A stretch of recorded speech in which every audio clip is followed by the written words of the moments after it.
அனைவருக்கும் வணக்கம். நான் உங்கள் அஸ்ட்ரோ ஆசியா. வீடு எப்பவுமே மங்களகரமா இருக்கணும், மகாலட்சுமி கடாட்சத்தோட இருக்கணும் அப்படின்னா நம்ம என்னென்ன பொருட்கள் வீட்டுல குறையாம வைத்திருக்கணும் அப்படின்னு சொல்லிதான் நம்ம இன்னைக்கு பார்க்க போறோம்.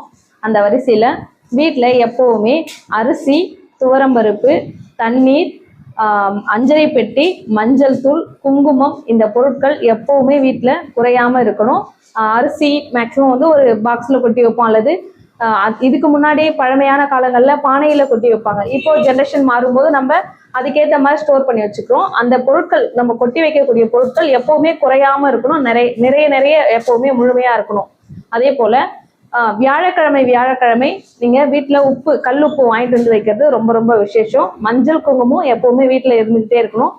நான் சொல்லக்கூடிய இந்த பொருட்கள் எப்பவுமே வீட்டுல நிறைவா இருக்கணுமே தவிர குறைவா இருக்கக்கூடாது. இப்படி இருந்ததுன்னா எப்பவுமே வீடு மகாலட்சுமி கடாட்சத்தோட இருக்கும். நன்றி, வணக்கம்.